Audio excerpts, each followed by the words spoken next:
नमस्कार साथियों, future classes YouTube channel पर आप सभी का स्वागत है। आज जो हम डिस्कशन करेंगे वो ऑफिसर एकेडमी के सर शशि शरण सर के द्वारा लिखित पुस्तक NCERT 360 डिग्री क्लास 6 to 12 इतिहास। तो इसी बुक से आज जो है कि क्लास 10th का अध्याय 1 का डिस्कशन करेंगे, जो सभी एग्ज़ाम के लिए बहुत ही इम्पोर्टेंट है। और जो भी साथी GK GS और करंट अफेयर्स का टेस्ट देना चाहते हैं वो सभी साथी टेलीग्राम ग्रुप से जुड़ जाइए। टेलीग्राम ग्रुप का लिंक कमेंट बॉक्स में मिलेगा। तो चलिए आज की कक्षा को प्रारंभ करते हैं। तो अध्याय 1 का नाम है यूरोप में राष्ट्रवाद का उदय। तो इसी का जो है कि क्वेश्चन देखना है। तो पहला क्वेश्चन में दिया हुआ है कि फ्रेडरिक शार्यूक किस देश से संबंधित कलाकार था।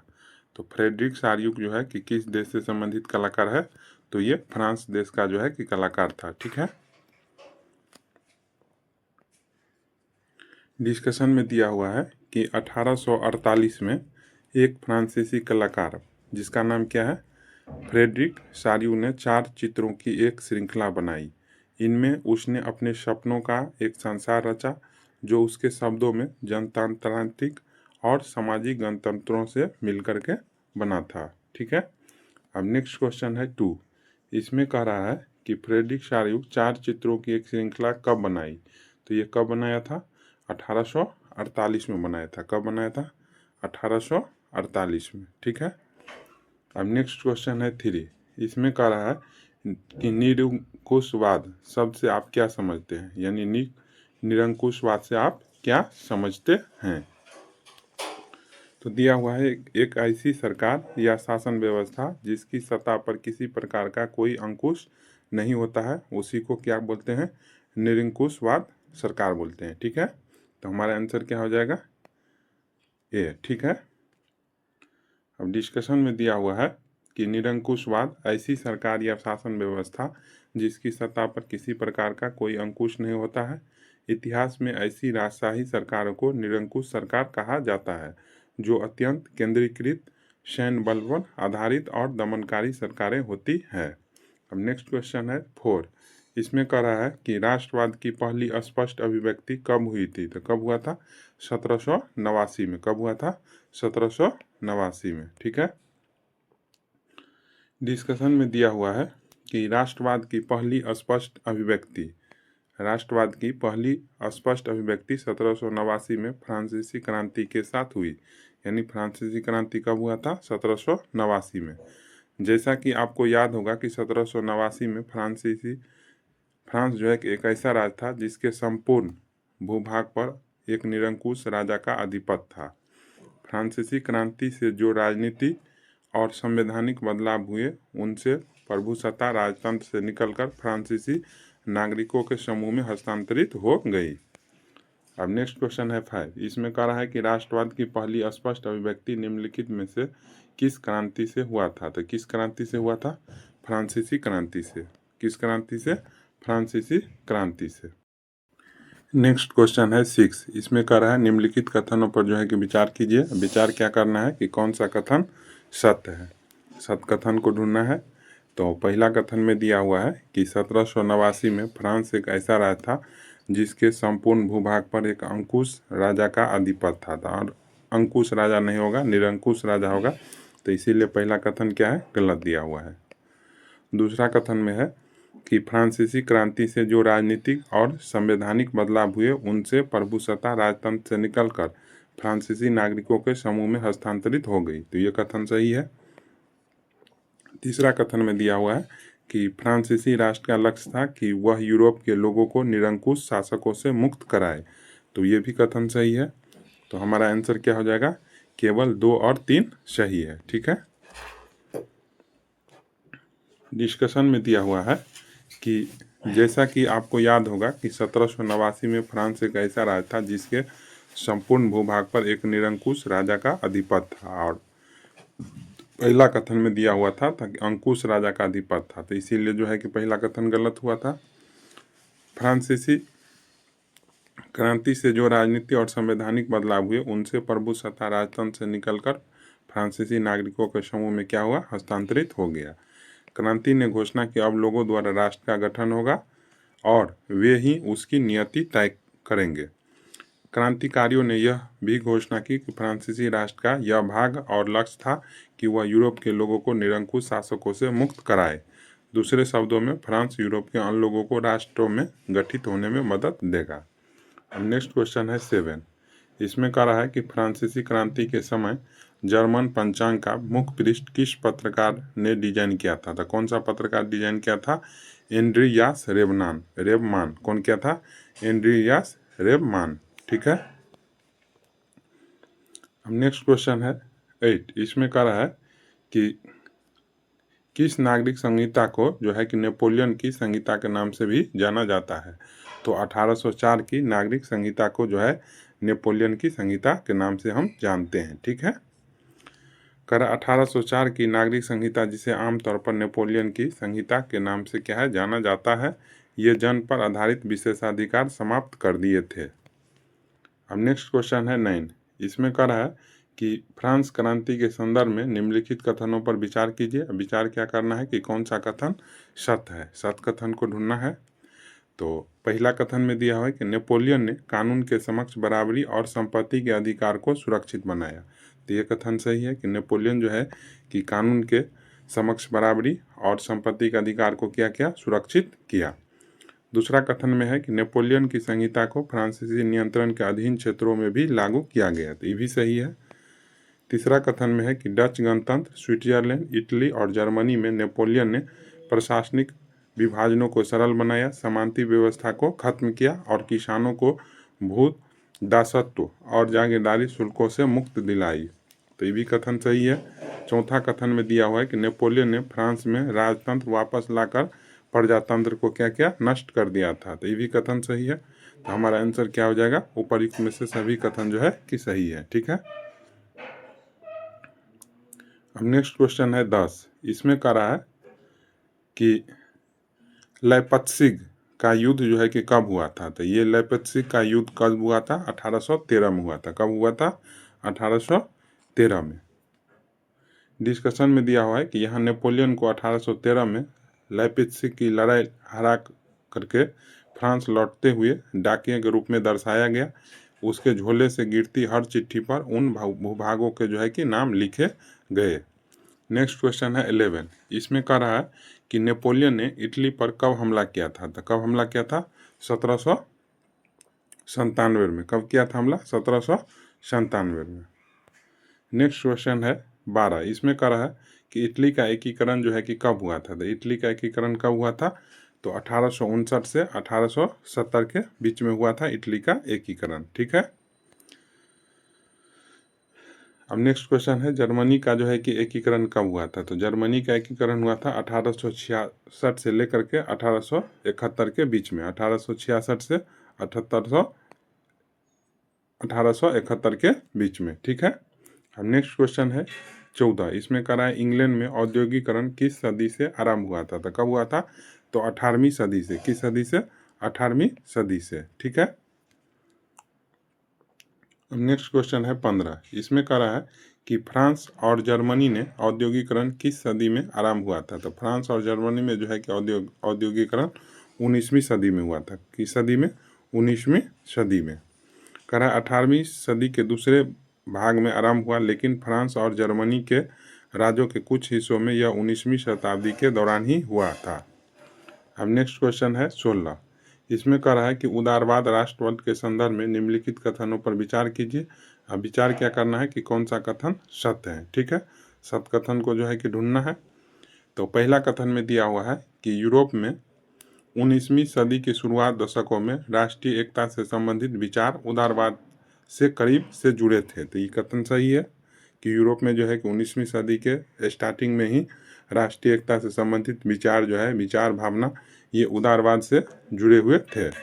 तो पहला कथन सही है। दूसरा कथन में दिया हुआ है कि नए मध्य वर्गों के लिए उदारवाद का मतलब था कि व्यक्ति के लिए आज़ादी और कानून के समक्ष सबकी बराबरी। तो ये भी कथन सही है। तीसरा कथन में दिया हो कि आर्थिक क्षेत्र में उदारवाद बाजारों की मुक्ति और चीज़ों तक पूंजी के आवागमन पर राज्य द्वारा लगाए गए नियंत्रण को खत्म करने के पक्ष में था।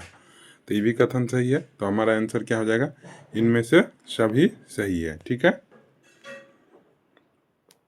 नेक्स्ट क्वेश्चन है 17। इसमें कह रहा है कि नेपोलियन की हार किस वर्ष हुई थी। तो किस वर्ष हुआ था, 1815 ईस्वी में। कब हुआ था, 1815 में नेपोलियन की हार हुआ था। कह रहा है 1815 में नेपोलियन की हार के बाद यूरोपीय सरकारें रूढ़िवाद की भावना से प्रेरित थी।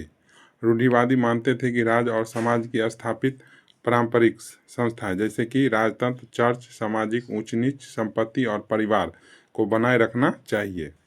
अब नेक्स्ट क्वेश्चन है 18। इसमें कह रहा है कि निम्नलिखित कथनों पर विचार कीजिए। अब विचार क्या करना है कि कौन सा कथन जो है कि सत्य है, सत्य कथन को ढूंढना है। तो पहला कथन में दिया हुआ है कि नेपोलियन के हार के बाद यूरोपीय सरकार रूढ़िवाद की भावना से प्रेरित थी। तो ये कथन सही दिया हुआ है। दूसरा कथन में दिया हुआ है कि 1812 में ब्रिटेन, रूस, प्रसा और ऑस्ट्रिया जैसे यूरोपीय शक्तियों जिन्होंने मिलकर नेपोलियन को हराया था। तो ऐसा नहीं था, तो ये गलत है। तीसरा कथन में दिया हुआ है कि समझौते तैयार करने के लिए सभी प्रतिनिधि वियना से मिले थे। तो ये भी सही है।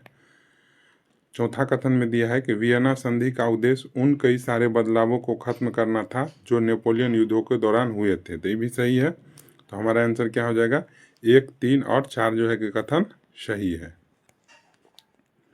डिस्कशन में दिया हुआ है कि 1815 में नेपोलियन की हार के बाद यूरोपीय सरकारें रूढ़िवाद की भावना से प्रेरित थी। रूढ़िवादी मानते थे कि राज्य और समाज की स्थापित पारंपरिक संस्था जैसे राजतंत्र, चर्च, सामाजिक ऊंच नीच, संपत्ति और 1815 में ब्रिटेन, रूस, प्रसा और ऑस्ट्रिया जैसे यूरोपीय शक्तियों जिन्होंने मिलकर नेपोलियन को हराया था के प्रतिनिधि यूरोप के लिए एक समझौता तैयार करने के लिए वियना में मिले। इस सम्मेलन की मेजबानी ऑस्ट्रिया के चांसलर का नाम क्या था, ड्यूक मेटरनिक ने किया था। इसमें प्रतिनिधियों ने 1815 की वियना संधि तैयार की जिसका उद्देश्य उन कई सारे बदलावों को खत्म करना था जो नेपोलियन युद्धों के दौरान हुए थे। फ्रांसीसी क्रांति के दौरान हटाए गए बुर्बो वंश को सत्ता में बहाल किया गया और फ्रांस ने उन इलाकों को खो दिया जिन पर कब्जा था। तो वियना संधि कब हुआ था, 1815 में। कब हुआ था, 1815 में। नेक्स्ट क्वेश्चन है 19। इसमें कह रहा है कि नेपोलियन ने जर्मन महासंघ में कितने राज्य स्थापित किया था। तो कितना राज्य किया था, 39 राज्य।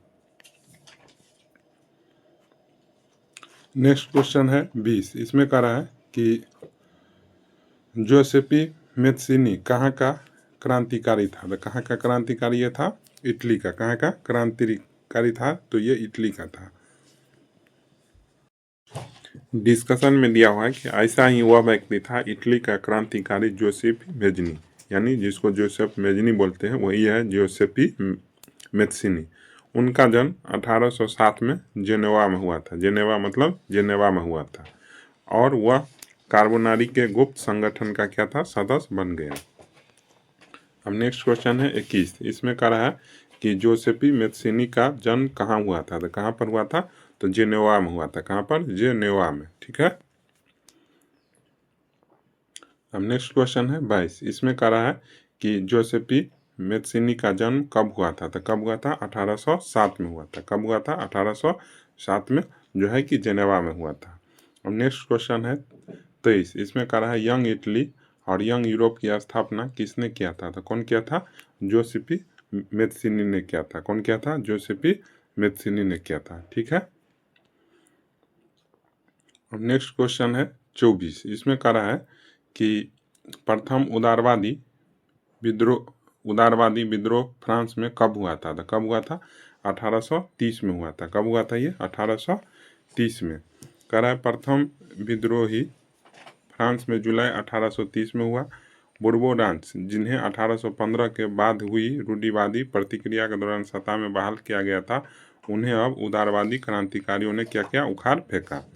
नेक्स्ट क्वेश्चन है 25। इसमें कह रहा है जब फ्रांस छिकता है तो बाकी यूरोप की सर्दी जुकाम हो जाता है। यह कथन किसका था, तो यह कथन जो है कि मेटरनिक का था। किसका, मेटरनिक का।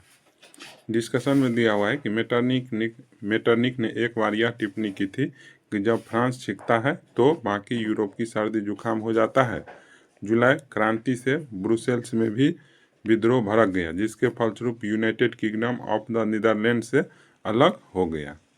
अब नेक्स्ट क्वेश्चन है 26। इसमें करा है यूनानियों का आज़ादी के लिए संघर्ष जो है कि कब आरंभ हुआ था। तो कब हुआ था?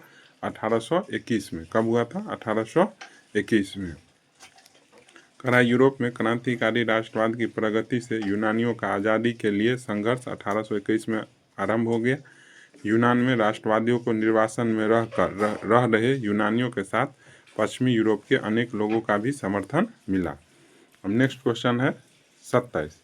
इसमें कह रहा है निम्नलिखित कथनों पर विचार कीजिए। अब विचार क्या करना है कि कौन सा कथन सत्य है।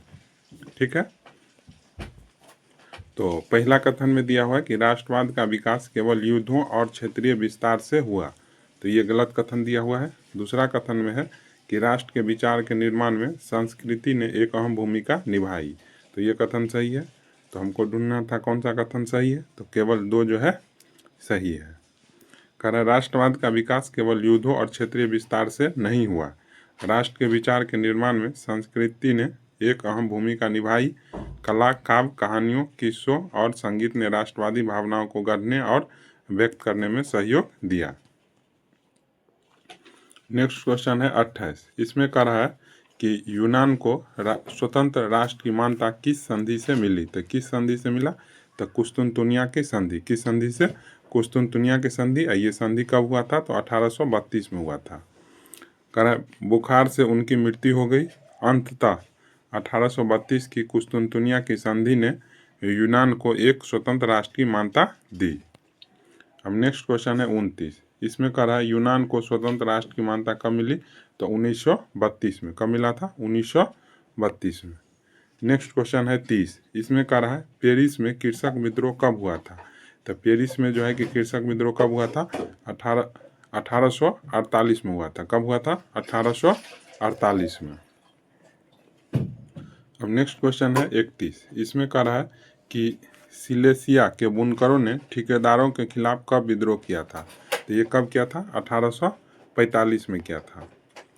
कह रहा इससे पहले 1845 में सिलेसिया में बुनकरों ने उन ठेकेदारों के खिलाफ विद्रोह कर दिया था जो उन्हें कच्चा माल देकर निर्मित कपड़ा लेते थे, परंतु दाम जो है कि बहुत कम देते थे।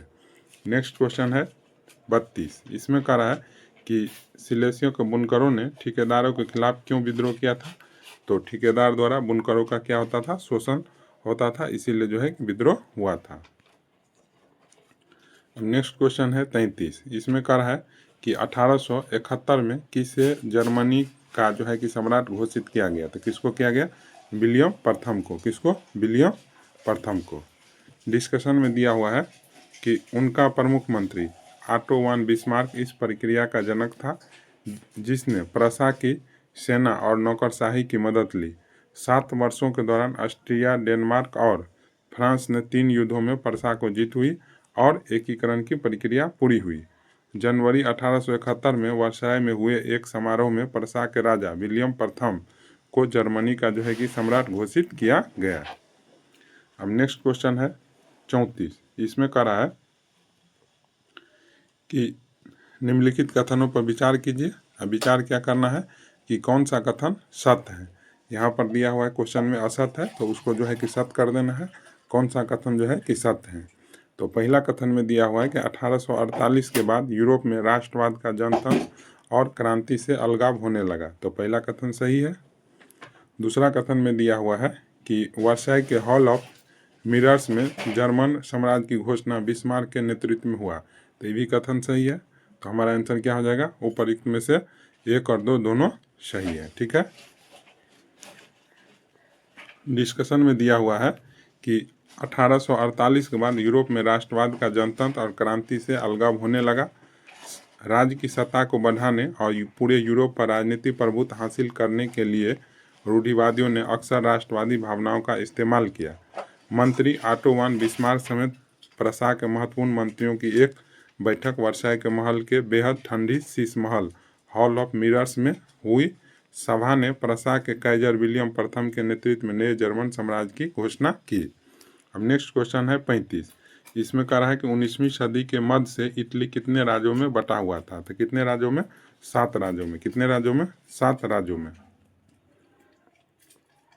डिस्कशन में दिया हुआ है कि 19वीं सदी के मध्य में इटली 7 राज्यों में बटा हुआ था, जिनमें से केवल एक सार्डिनिया पिडमोंट में एक इतालवी राजघराने का शासन था। उत्तरी भाग ऑस्ट्रेलिया हेम्सबर्गों के अधीन था, मध्य इलाकों पर पोप का शासन था और दक्षिण क्षेत्र स्पेन के बुर्बोर राजाओं के अधीन थे। नेक्स्ट क्वेश्चन है 36। इसमें कह रहा है कि यंग इटली नामक एक गुप्त संगठन किसने बनाया था? तो कौन बनाया था? तो जोसेफ मेज़्ज़िनी ने बनाया था, यानी जोसेफ मेज़्ज़िनी बनाया था। ठीक है। नेक्स्ट क्वेश्चन है 37। इसमें कह रहा है कि 1861 में एकीकृत इटली का राजा किसे घोषित किया गया था? तो किसको घोषित किया गया था? तो इमैनुएल द्वितीय को। किसको? इमैनुएल द्वितीय को।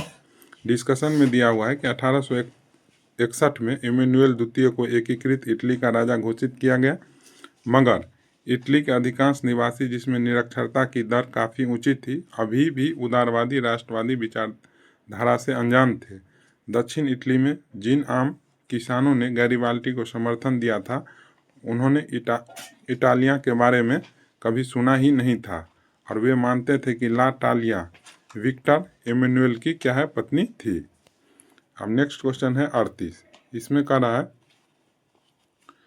कि United Kingdom of great Britain का गठन किस एक्ट से हुआ था? तो किस एक्ट से? तो act of union 1707। Act of union 1707 से हुआ था। डिस्कशन में दिया हुआ है कि इंग्लैंड और स्कॉटलैंड के बीच एक्ट ऑफ यूनियन 1707 से United Kingdom of great Britain का गठन हुआ। इससे इंग्लैंड व्यवहार में ये स्कॉटलैंड पर अपना प्रभु जमा पाया। इसके बाद ब्रितानी संसद में आंग्ल सदस्यों का क्या हुआ? दबदबा रहा। एक ब्रितानी पहचान के विकास का अर्थ यह हुआ कि स्कॉटलैंड की खास संस्कृति और राजनीतिक संस्थाओं को योजनाबद्ध तरीकों से दबाया गया। अब नेक्स्ट क्वेश्चन है 39। इसमें कह रहा है कि नारी रूपकों का आविष्कार किस सदी में हुआ था? तो किस सदी में हुआ था? 19वीं सदी में। किस सदी में? 19वीं सदी में। करा इसी प्रकार के नारी रूपकों का आविष्कार कलाकारों ने 19वीं सदी में किया। फ्रांस में उसे लोकप्रिय ईसाई नाम मारियान दिया गया, जिसने जन राष्ट्र के विचार को रेखांकित किया। अब नेक्स्ट क्वेश्चन है 40। इसमें कह रहा है कि निम्नलिखित कथनों पर विचार कीजिए। अब विचार क्या करना है कि कौन सा कथन सत्य है। तो पहला कथन में दिया हुआ है कि नारी रूपकों का आविष्कार कलाकारों ने 19वीं सदी में किया, तो ये सही है। फ्रांस में नारी रूपकों का नाम मरियान दिया गया, यानी फ्रांस में जो नारी रूपक था उसी का नाम जो है कि मरियान दिया गया, तो ये भी सही है। तो हमारा आंसर क्या हो जाएगा? ऊपर में से दोनों कथन सही है। ठीक है। अब नेक्स्ट क्वेश्चन है 41। इसमें कह रहा है कि निम्नलिखित में से कौन सा बाल्कन क्षेत्र का हिस्सा है? तो कौन बाल्कन क्षेत्र का हिस्सा है? तो रोमानिया और बुल्गारिया ये भी है, अल्बानिया और यूनान ये भी है, और मैसेडोनिया और क्रोएशिया ये भी है। तो यानी बाल्कन क्षेत्र का हिस्सा जो है कि ऊपर में से सभी है। ठीक है। डिस्कशन में दिया हुआ है कि 1871 के बाद यूरोप में गंभीर राष्ट्रवादी तनाव का स्रोत बाल्कन क्षेत्र था। इस क्षेत्र में भौगोलिक और जातीय भिन्नता थी। इसमें आधुनिक रोमानिया, बुल्गारिया, अल्बानिया, यूनान, मैसेडोनिया, क्रोएशिया, बोस्निया हर्जगोविना और स्लोवेनिया, सर्बिया और मॉन्टेनीग्रो शामिल थे। क्षेत्र के निवासियों को आमतौर पर सलाव पुकारा जाता था। बाल्कन क्षेत्र का एक बड़ा हिस्सा ऑटोमन साम्राज्य के नियंत्रण में था। अब नेक्स्ट क्वेश्चन है 42। इसमें कह रहा है कि निम्नलिखित कथनों पर विचार कीजिए। विचार क्या करना है कि कौन सा कथन जो है कि सत्य है। तो पहला कथन में दिया है कि बाल्कन 1871 के बाद यूरोप में राष्ट्रवादी तनाव का क्षेत्र था, तो सही है। दूसरा है कि बाल्कन क्षेत्र का एक बड़ा हिस्सा ऑटोमन साम्राज्य के नियंत्रण में था, तो ये भी सही है। तो हमारा आंसर क्या हो जाएगा? ऊपर में से सभी कथन सत्य हैं। तो इस प्रकार आज का डिस्कशन हो गया। आशा करते हैं आप सभी साथियों को अच्छा लगा होगा। अच्छा लगा हो तो चैनल को सब्सक्राइब कीजिए, लाइक कीजिए, अपने दोस्तों के पास शेयर कीजिए। धन्यवाद।